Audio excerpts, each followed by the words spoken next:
Hello.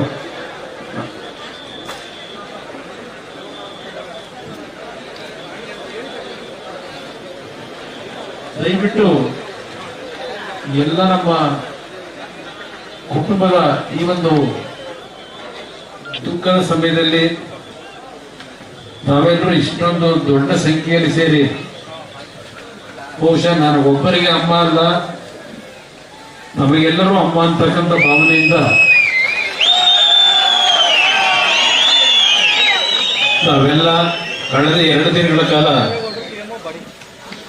ಮಧ್ಯರಾತ್ರಿ ಬೆಳಗಿನ ಜಾವದಲ್ಲೂ ನಿದ್ದೆಯನ್ನು ಮಾಡದೆ ಅವರ ಆತ್ಮಕ್ಕೆ ಶಾಂತಿಯನ್ನು ಕೋರ್ತಕ್ಕಂಥದ್ದಕ್ಕೆ ನೀವೆಲ್ಲರೂ ಸಹಕಾರ ಕೊಟ್ಟದ್ದಲ್ಲ, ನಮ್ಮ ಕುಟುಂಬದ ನಮ್ಮ ತಾಯಿಯನ್ನ ಕಳೆದುಕೊಂಡಿದ್ದೇವೆ ಅಂತಕ್ಕಂಥ ನಿಮ್ಮ ಹೃದಯದಲ್ಲಿ ಆ ತಾಯಿಗೆ ಸ್ಥಾನ ಏನು ಕೊಟ್ಟಿದ್ದೀರಿ.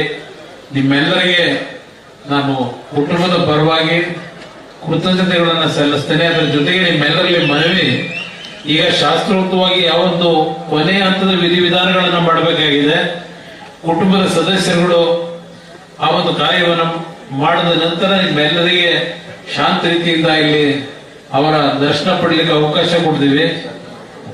ಅದರ ಜೊತೆಗೆ ಇವತ್ತು ಸರ್ಕಾರದ ವತಿಯಿಂದ ಕರ್ನಾಟಕ ರಾಜ್ಯ ಸರ್ಕಾರದ ಎಲ್ಲ ರೀತಿಯ ಒಂದು ಅವರಿಗೆ ಗೌರವವನ್ನು ಸಲ್ಲಿಸ್ತಕ್ಕಂಥದ್ದಕ್ಕೆ ಕರ್ನಾಟಕ ರಾಜ್ಯ ಸರ್ಕಾರ ಏನು ತೀರ್ಮಾನವನ್ನು ತೆಗೆದುಕೊಂಡು ಇವತ್ತು ಎಲ್ಲರೂ ಹಲವಾರು ಮಂತ್ರಿಗಳು ಮತ್ತು ಕ್ಯಾಬಿನೆಟ್ನ ಮಂತ್ರಿಗಳ ಜೊತೆಯಲ್ಲಿ ಮುಖ್ಯಮಂತ್ರಿಗಳು ಎಲ್ಲರೂ ಭಾಗವಹಿಸಿ, ಹಲವಾರು ಶಾಸಕ ಮಿತ್ರರು, ಹಲವಾರು ಮಾಜಿ ಶಾಸಕರು, ಮಾಜಿ ಮಂತ್ರಿಗಳು ಎಲ್ಲರೂ ತಾವು ಈ ಕಾರ್ಯಕ್ರಮದಲ್ಲಿ ಭಾಗವಹಿಸಿ ನಮ್ಮ ಪರಮಪೂಜ್ಯ ಸ್ವಾಮೀಜಿಯವರು ವಿಶೇಷವಾಗಿ ಅವರು ಸಹ ಅವರ ಈ ಒಂದು ದಿವ್ಯ ಸಾನ್ನಿಧ್ಯದಲ್ಲಿ ಈ ಒಂದು ನನ್ನ ತಾಯಿ ಮುಕ್ತಿಯನ್ನು ಪಡೆಯತಕ್ಕಂಥ ಒಂದು ಆತ್ಮ ಶಾಂತಿಯನ್ನು ಪಡೆಯತಕ್ಕಂಥದಕ್ಕೆ ಎಲ್ಲರ ಆಶೀರ್ವಾದ ಏನಿದೆ.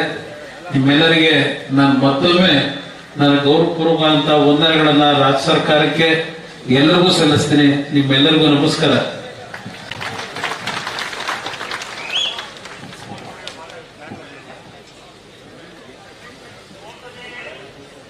ಕ್ಷಮಿಸಬೇಕು. ವಿಶೇಷವಾಗಿ ನಮ್ಮ ಜಿಲ್ಲಾಡಳಿತ, ಅದರ ಜೊತೆಯಲ್ಲಿ ನಮ್ಮ ಪೊಲೀಸ್ ಇಲಾಖೆ, ಅದರ ಜೊತೆಗೆ ಅತ್ಯಂತ ವಿಶೇಷವಾದಂತಹ ನನ್ನ ಕೃತಜ್ಞತೆ ನನ್ನ ಮಾಧ್ಯಮದ ಸ್ನೇಹಿತರಿಗೆ. ನನ್ನ ಮಾಧ್ಯಮದ ಸ್ನೇಹಿತರುಗಳು ಕಳೆದ 3 ದಿನಗಳಿಂದ ಈ ಒಂದು ನಾಡಿಗೆ ಅತ್ಯಂತ ಸರಳ ಜೀವನವನ್ನು ಮಾಡಿ, ಯಾವುದೇ ರೀತಿಯ ರಾಜಕೀಯದ ಸೋಂಕಿಲ್ಲದೆ ರಾಜಕೀಯ ಮನೆತನದಲ್ಲಿ ಇದ್ರು, ರಾಜಕೀಯದ ಒಂದು ಕುಟುಂಬದಲ್ಲಿ ಇದ್ರು, ಒಂದು ದಿನ ಯಾರ ಬಗ್ಗೆಯೂ ಮಾತಾಡದೆ ಇದ್ದಂಥದ್ದು ಮತ್ತು ನಾಡಿನ ಎಲ್ಲ ಕುಟುಂಬಗಳ ಒಂದು ಬದುಕಿಗೆ ಅವರ ಕೈಲಾದಂತಹ ನೆರವುಗಳನ್ನು ಕೊಟ್ಟಿರ್ತಕ್ಕಂಥ ವಿಷಯಗಳು, ವಿಶೇಷವಾಗಿ ನನ್ನ ತಂದೆ ತಾಯಿಗಳು ನಮ್ಮೆಲ್ಲರಿಗೆ ಜನ್ಮೆಯನ್ನು ಕೊಟ್ಟಿದ್ದಾರೆ. ಅವರ ಇಬ್ಬರ ಬದುಕನ್ನ ನಾವೇನು ಹತ್ತಿರದಿಂದ ಕಂಡಿದ್ದೇವೆ. ನನ್ನ ಒಂದು ಅಭಿಪ್ರಾಯದಲ್ಲಿ ಈಗಿನ ಹಲವಾರು ರೀತಿಯ ಒಂದು ವಿಷಯಗಳನ್ನ ನಾವು ನೋಡ್ತಾ ಇದ್ದೇವೆ ಕುಟುಂಬಗಳಲ್ಲಿ. ನಾವು ಈ ರಾಜ್ಯದ ಎಲ್ಲ ಕುಟುಂಬಗಳಿಗೆ ಒಂದು ಸಂದರ್ಭದಲ್ಲಿ ನನ್ನ ತಾಯಿಯನ್ನ ನಮ್ಮ ಕುಟುಂಬ ನಾವೇನು ಅಗಲಿದ್ದೇವೆ, ಇವತ್ತು ಅಗಲಿದ್ದಾರೆ. ಈ ಒಂದು ಸಂದರ್ಭದಲ್ಲಿ ನಮ್ಮ ತಂದೆ ತಾಯಿಯಂದರ ಕೆಲವು ಅವರ ವಯಸ್ಸು ಕೊನೆಯ ಹಂತದಲ್ಲಿ, ನನ್ನ ತಾಯಿ ಇವತ್ತು ಶಿವೈಕ್ಯರಾಗ್ತಕ್ಕಂಥ ಕೊನೆಯ ಹಂತದಲ್ಲಿ ಕೆಲವು ತುಣುಕುಗಳನ್ನ ನನ್ನ ಮಾಧ್ಯಮದ ಸ್ನೇಹಿತರು, ಸೋಷಿಯಲ್ ಮೀಡಿಯಾದ ಸ್ನೇಹಿತರು ಏನು ಅವರಿಬ್ಬರ ಬಾಂಧವ್ಯದ ಬಗ್ಗೆ ನಾಡಿನ ಜನತೆಗೆ ತಿಳಿಸ್ತಕ್ಕಂಥ ಕೆಲಸವನ್ನು ಮಾಡಿದ್ದೀರಿ ಮಾಧ್ಯಮದ ಸ್ನೇಹಿತರು. ನಾನು ಎಲ್ಲ ನಾಡಿನ ಕುಟುಂಬದ ಸದಸ್ಯರುಗಳಿಗೆ ನಾನು ಮನವಿ ಮಾಡ್ತಕ್ಕಂಥದ್ದು, ಅವರಿಬ್ಬರ ಬದುಕೇನಿದೆ ಅತ್ಯಂತ ಮಾದರಿಯಾಗಿ ಎಲ್ಲರೂ ಇವತ್ತು ಆಚರಣೆಗೆ ಬರ್ತಕ್ಕಂಥ ರೀತಿ ಅವರ ಬದುಕನ್ನು ಕೊನೆಯ ಹಂತದಲ್ಲಿ ನೀವೇನು ನಾಡಿನ ಜನತೆಗೆ ಪರಿಚಯ ಮಾಡಿದ್ದೀರಿ. ನಾನು ಮಾಧ್ಯಮದ ಎಲ್ಲಾ ಮಿತ್ರರಿಗೆ, ಮಾಧ್ಯಮದ ಎಲ್ಲ ವ್ಯವಸ್ಥಾಪಕರುಗಳಿಗೂ ಸಹ ಈ ಸಂದರ್ಭದಲ್ಲಿ ಮತ್ತು ಕೇಂದ್ರದಿಂದ ನರೇಂದ್ರ ಮೋದಿಯವರು ಗೌರವಾನ್ವಿತ ಪ್ರಧಾನಮಂತ್ರಿಗಳು ಈ ಒಂದು ಕಾರ್ಯಕ್ರಮಕ್ಕೆ ಕೇಂದ್ರ ಸರ್ಕಾರದಿಂದ ನಮ್ಮ ತಾಯಿಯವರ ಅಂತಿಮ ಈ ಒಂದು ಕಾರ್ಯದಲ್ಲಿ ಭಾಗವಹಿಸತಕ್ಕಂಥದ್ದಕ್ಕೆ ಕೇಂದ್ರ ಸರ್ಕಾರದ ವತಿಯಿಂದ ಶಿವರಾಜ್ ಸಿಂಗ್ ಚೌಹಾಣ್ ಅವರು, ಕೇಂದ್ರದ ಆರೋಗ್ಯ ಮಂತ್ರಿಗಳು ಮತ್ತು ನಮ್ಮವರೇ ಆಗಿರ್ತಕ್ಕಂಥ ಪ್ರಹ್ಲಾದ್ ಜೋಶಿ ಅವರು ಮತ್ತು ಸೋಮಣ್ಣ ಅವರನ್ನ ಇವತ್ತಿನ ಈ ಒಂದು ಕಾರ್ಯಕ್ರಮದಲ್ಲಿ ಭಾಗವಹಿಸ್ತಕ್ಕಂಥ ಇವತ್ತು ಅದ್ರ ಜೊತೆಗೆ ಕೇಂದ್ರ ಸರ್ಕಾರದ ಪರವಾಗಿ ಇವತ್ತು ಗೌರವ ಸಲ್ಲಿಸ್ತಕ್ಕಂಥ ಕೆಲಸವನ್ನು ಮಾಡಿದ್ದಾರೆ. ಅದ್ರ ಜೊತೆಗೆ ನಮ್ಮ ವಿರೋಧ ಪಕ್ಷದ ನಾಯಕರು ಅಶೋಕ್ ಅವರು, ಅಲ್ಲಿಂದ ಬಸವರಾಜ ಬೊಮ್ಮಾಯಿ ಅವರು, ಮಾಜಿ ಮುಖ್ಯಮಂತ್ರಿಗಳು ಎಲ್ಲರೂ ಸೇರಿದ್ದಾರೆ. ಎಲ್ಲರ ಹೆಸರು ಹೇಳಿದ್ದಾರೆ, ಕ್ಷಮಿಸಬೇಕು, ಅನ್ಯತಾ ಭಾವಿಸಬೇಡಿ. ಎಲ್ಲರಿಗೂ ನನ್ನ ಕೃತಜ್ಞತೆಗಳನ್ನು ಸಲ್ಲಿಸಿ ನನ್ನ ಮಾತನ್ನ ಈ ಸಂದರ್ಭದಲ್ಲಿ ನಿಮ್ಗೆ ಹೊಂದಿಸಿ ನನ್ನ ಮಾತನ್ನು ಮುಗಿಸ್ತೇನೆ.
ಮಾತಾಡ್ತೀವಿ